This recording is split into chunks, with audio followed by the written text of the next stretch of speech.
morning. Lovely to be in Winchester on a bright spring morning. It's a long time since we got together and talked about the holiday let market. Absolutely.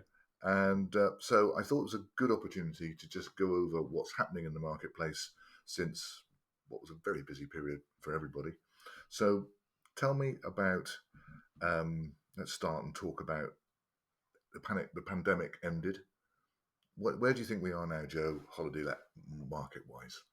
Sure. So I guess the pandemic was obviously very busy in the holiday let world. It was everybody jumping on the boom of staycations, as it were, really. So where are we now? Well, we're March 23, so things have settled a bit. We seem to have mainly come out the other end of it. But obviously we've had the cost of living stuff that's occurred sort of between the real boom and now. I don't know about you, but how have you found that with your clients and how that's impacting things? Yeah, I think, Joe, the answer to that is I think the people who really want to do this are still in the market. They still want to go it. They still want to find the properties that they're looking for. I think the people that read in the newspaper it was a good idea to own a holiday let, I think they've probably somewhat evaporated away. So I think we've got the professionals now, to be fair. Yeah, I think I'd probably echo those sentiments. I think we've had lots of conversations with people looking at properties, looking at costs and understanding stuff, but perhaps they're a little bit more hesitant to pull the trigger on something than they were previously. And I think it, to a degree, might have professionalised the sector a little bit. Yeah, I don't think the number of inquiries we've got has actually gone down perhaps as much as I thought it might do. Yeah. I think the cost of living thing is a big challenge.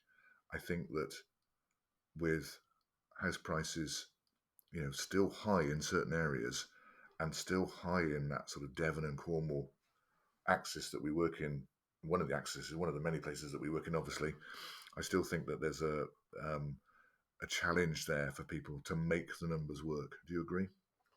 I do. I think though you see, one of the biggest agents in the country of cottages.com, they came out with their figures and said that January bookings were up 33% year on year. So obviously going from one of the biggest years in holiday lets last year to still rising this year, I think that's a good sign. I think the cost of living is probably a challenge, but actually what it's probably done is the UK holiday, um, without all those additional costs of flying abroad, of central airport problems, cancellations, of being able to take the dog with you on holiday and not have to put it in kennels for £300 a week or whatever it would be on top of your normal holiday. I think there's still a desire for people to be holidaying. People Yeah, still want to break yeah, and get away. yeah. I spoke to a client only last week, and she said that they go abroad every year, but they don't go abroad now. They went during pandemic. They went to Yorkshire. They discovered Yorkshire. They found how beautiful it was, and they're now looking to buy a large property in Yorkshire for themselves and to let out as well. And I think that actually mirrors many people. I certainly did 2 airport trips last year, and I wouldn't really relish it with any great gusto again. Yeah. It wasn't pleasant. Well, It wasn't fun. I think you touched on something there as well, that people have discovered little pockets of the UK that they might not have gone to before.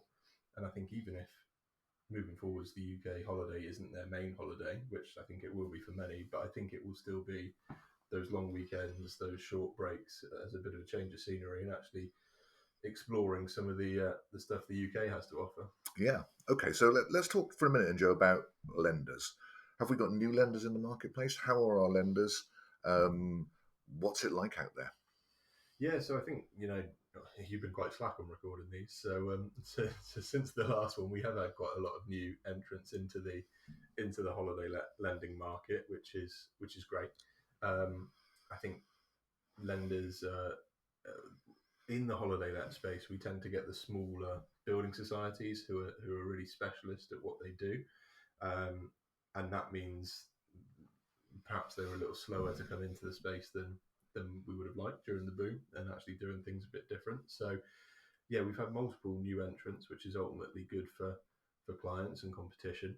I still think there's a bit of a lack of true product innovation in the space. Yeah. And by that I mean people considering doing multi-unit holiday lets, the mixture of a home and a holiday let property on the same title. So I still think there's definitely room for a few more entrants and a bit more product innovation. But generally, it's been good to see people come in and test the waters. Yeah, I'll pick up on that. What we think we ought to see more of in a second. Let's go to your first point. Anybody who knows Joe and I know that we're fiercely competitive in what we do together. And Joe had a little dig at me there about not doing enough podcasts. Listen, we're going to do lots of podcasts in the future. We've got the technology now. We've got the desire. We got really busy. And I did these podcasts, did 5 of them, and I'm still astonished that I still get phone calls about those podcasts and people asking me questions and us doing business on the back of those podcasts. So I'm glad that you like them, and just to say we're going to do plenty more. And if you have any ideas, please let us know, and also do the usual thing: like and review and share and all that kind of stuff. Joe, now let's just really look at what we've got and what we haven't got lender wise. So in very simple terms, what would you consider is straightforward for a buyer, and what taxes us? What kind of inquiries tax us, do you think, more than any others? Sure. So I think, generally speaking, there's not too much that can't be done. However, it's when you start stacking different criteria points that it can get really tricky. So by that, what are most lenders looking for? Well, they're looking for you to be a residential homeowner already. They're looking for a level of earned income. Varies from lender to lender, but generally £20,000 to £40,000. Over that, you're going to be in with a good pool of lenders, good clean credit history, and then the property you're looking at, really, the more standard the better. You know, if you could live in it as a home, typical brick and tile construction, whatever it might be, in an area where there's a demand for holiday letting, but there's also a demand for residential living, that is going to be your most straightforward case. Right. And the higher the deposit, the better, basically. Right. So where does the customer stroke us struggle? So the first one that springs to mind is really anything with any usage or occupancy restrictions. And by that, I mean anything in the legal side of the property that restricts how you can use that property. Yeah. It sounds a bit weird to say it, but even something that can only be used as a holiday let makes it harder to get holiday letting. And that's, I think, predominantly because lenders assume the worst of people. They assume they're going to have to repossess properties, and they want stuff they can sell on quickly to as wide an audience as possible. So there's still more lenders can do, I think, to get good at proper, true holiday let properties. And that leads on to an idea about construction as well. Okay. There's more and more properties getting built with these modern methods of construction. And I think lenders can do more to understand and be on top of that side of things too. Okay. Can I just throw the limited company holiday let ball into the park now? Yeah. So this is an area that we constantly get asked. People assume that it's the right thing to do, and in many cases it is. In some cases it's not. A limited company holiday let. What we can't do and what we won't do, what Joe and I won't do, is tell you on this podcast whether it's better to do a limited company holiday let, because every circumstance is different. And to be frank with you, it's not an area where we are comfortable or regulated to advise on. That is a real accountancy matter. So you need a good accountant to talk you through with that.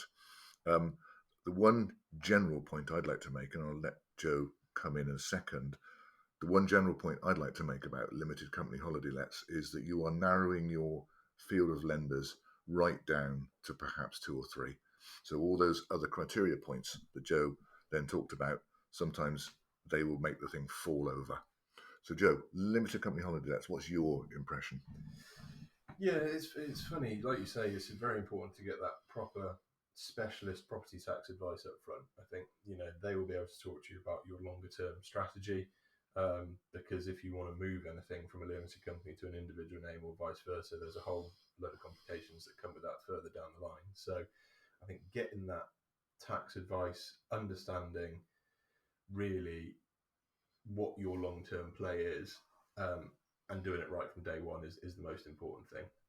Now, that said, I still don't think there are enough lenders doing the limited company holiday let offering. It Agreed. still is rather specialist in that regard, and that restricts things and can make things harder and or more expensive potentially depending on circumstances. So yeah, I'd agree. That's definitely an area that would like to see some innovation and development in from lenders. Yeah. And likewise, lending north of the border in Scotland. Um, Yeah. that's something that only a handful of lenders do, and a number of the really good holiday lenders don't do. So actually looking to lend across the whole of the UK, I think would be really beneficial for people as well. Yeah. Albeit maybe we'll talk about regulation and change of rules that have come into place in Scotland and Wales and how that might affect things too. Yeah, and I think I'd like to finish on the holiday limited company holiday let. We said get an accountant. Make sure it's an accountant that understands the whole holiday let scene.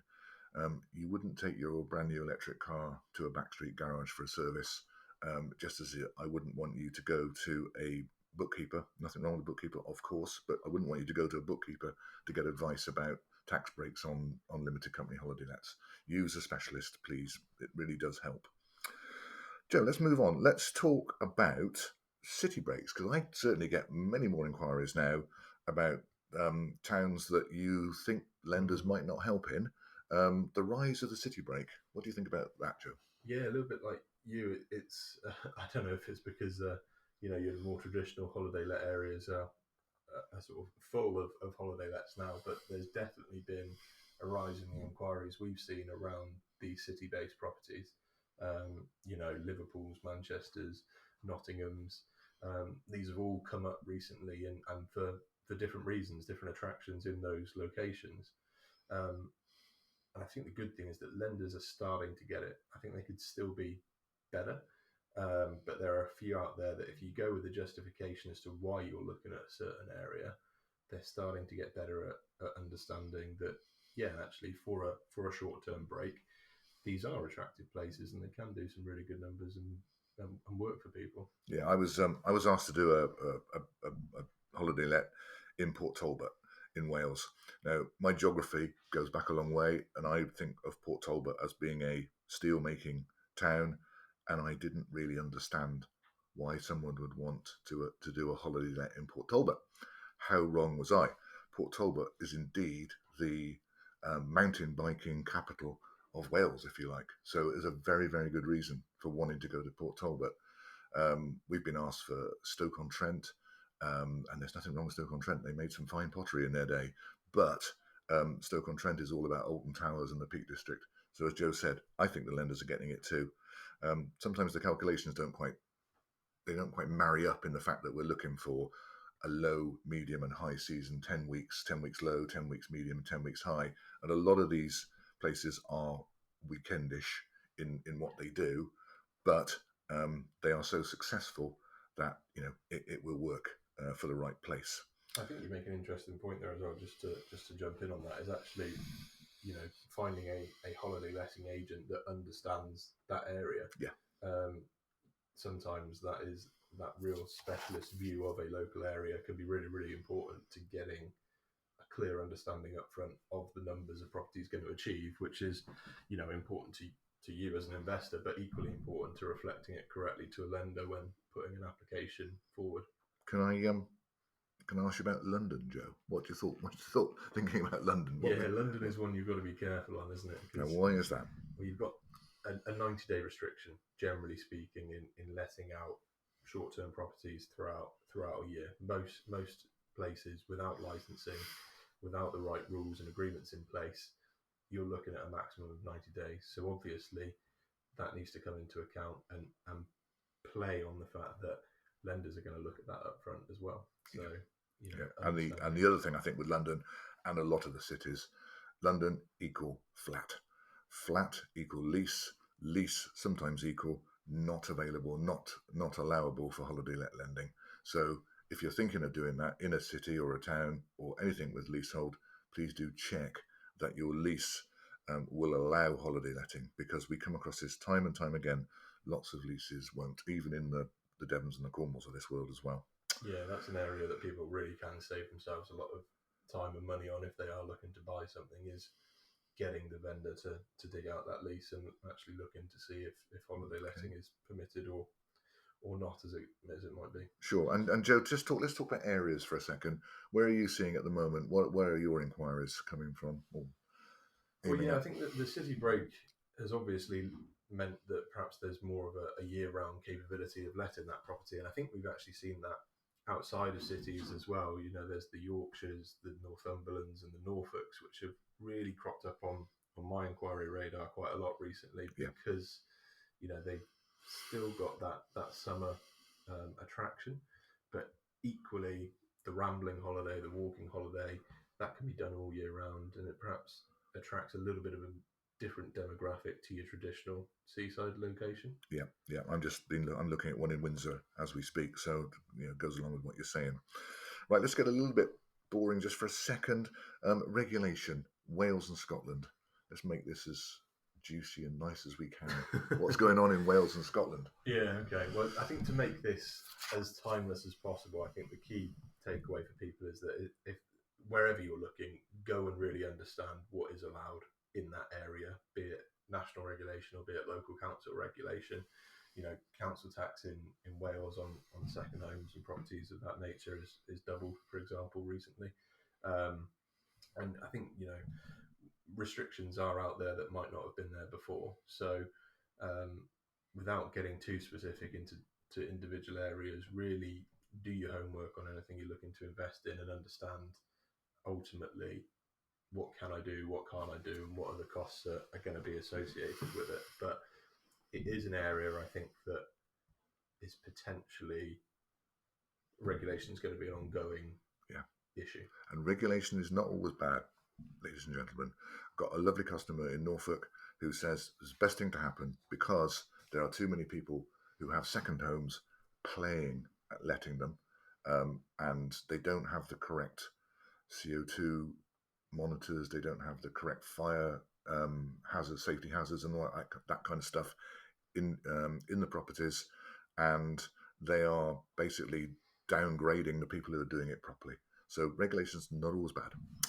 I think that's interesting because I think there has been press around second homes and the benefit or not of second homes, and I think to some degree, I think this will be a kind of self-regulating market in the fact that it will be the people who are doing it well and properly and really understanding their target audience and catering their property out for that get the success and get the continued business. And to some degree, if people are dabbling at this, they will fade away and those properties will come back.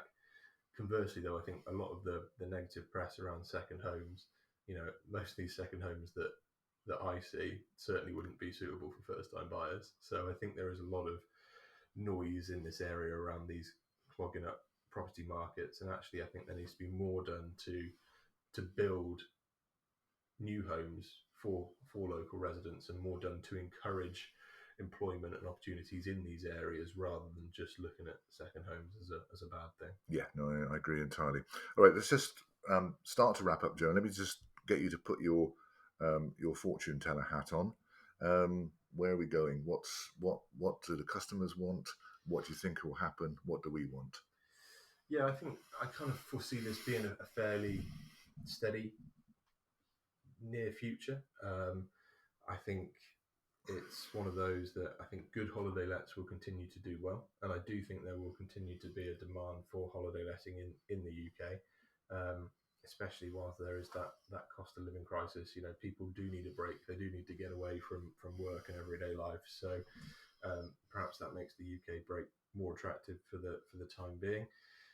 I think on a lending point of view, we're probably going to see a bit of stability here, and actually we're going to see lenders just monitoring what's going on. There's still a good range of products out there, albeit a little bit more expensive than it was before.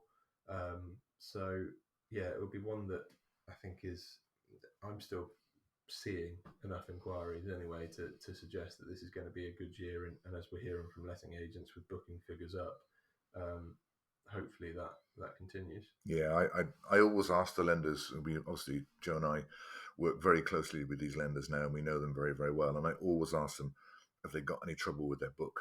their holiday let book? And the answer is always no. They're always performing really, really well. The properties are, the lenders are cautious. That's the nature of the beast. But they are telling us that their book is good. Okay, well, I hope that's been useful. That's the first holiday let podcast for a while. We're just going to get into the groove of now and do a lot more of these. Do get in touch. Do ask us questions, and much more content coming shortly. Thank you.